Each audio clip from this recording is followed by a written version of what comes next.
shout out also to our White House correspondents who got to see President Trump on the, I'm sort of looking at the skyline of Poland and in Warsaw here, and he's up on the roof of the White House itself earlier today. I think the first time. This is a guy, by the way, I would have loved to see the Secret Service's face when he told them that he's going to be walking around up on the roof. Here we are, after everything that he's been through. I'm not going to say it, but after everything that he's been through, after everything that he's gone through, and he just goes up there and says, yeah, I'm going to go up there. I'm going to take a little look. I'm going to look around. I'm going to see what's going on up on the top.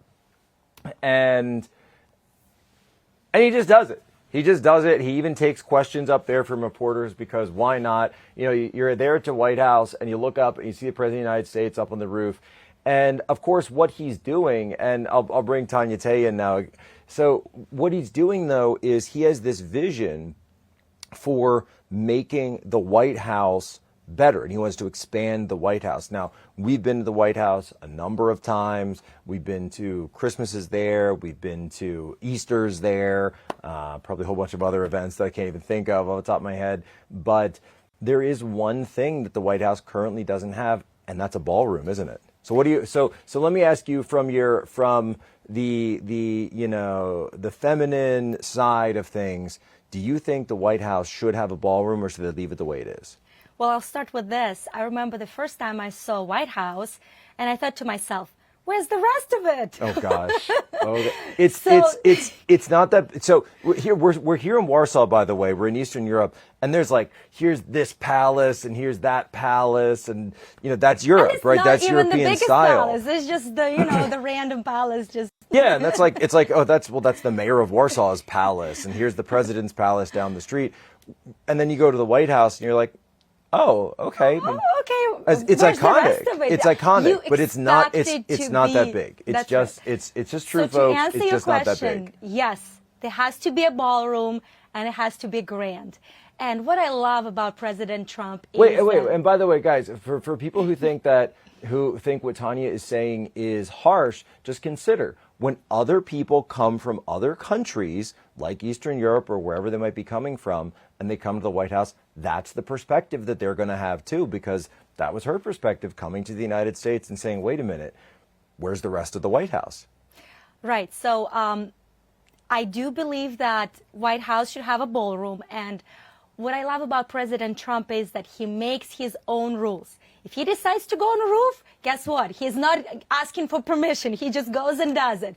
And when he is in charge of the project and something as grand as adding a ballroom to the White House, he will look through the process from the beginning to end, and he will be there on the roof overlooking the whole process and making sure it's done perfect in every way, make sure it's done to the scale that he envisions it to be, and making sure that it is as impressive as it could be to present the grand character of the White House that it carries. Well, and you know that, so for example, the ballroom, and you've been to the ballroom, we've been to the ballroom, Mar-a-Lago, tons of events are held there, but that wasn't originally part of Mar-a-Lago. So that was actually something that he built and added to Mar-a-Lago, but it's not that he changed the character of Mar-a-Lago. He understood the character of the property. He wasn't the original owner. Meriwether Post was, Lee Meriwether Post, and he added to it so that he could hold these wonderful events, and it fits in perfectly. So to some people who say, wait a minute, the East Wing is this. First of all, the White House has been expanded and gutted and changed over presidents and inaugurations and administrations over and over and over again. So it certainly wouldn't be the first time that's been done. I think the current East Wing has only been there since the 1940s. So this isn't like some, super hundreds of years old part of the White House. And look, I think he's right, though. The idea that you have to, set up a tent on the lawn to have a real ball, it just doesn't make any sense. This is the White House. It's the symbol of our nation, and it's something that could be added on. Plus, by the way, did you know that it's not going to be funded by the taxpayers? How interesting. So he is raising a fund, he's calling up all of his friends, and he's putting his own money into it as well. Well, that's a very Trump thing to do. And if I could choose one person to be in charge of such of the project, I would pick Donald Trump every day of the month. And honestly, I'm sure it will be finished ahead of time. Oh, here we go.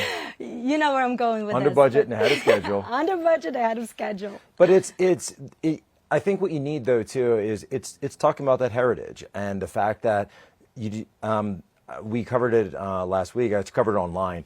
That the architect that he's appointed to be really in charge of the whole thing is a Catholic, neoclassical architect, and that firm has done a lot of the churches around Washington, D.C., and that's specifically the style they look at, the exact style of the White House. And so they're going to take from the crenellations to the pillars to the windows, all of those design features are going to be incorporated into the ballroom. So it's not going to be like it's some separate, freestanding piece. It's going to fit with the flow and, as he's talking about, the actual architecture and the layout of the compound as well.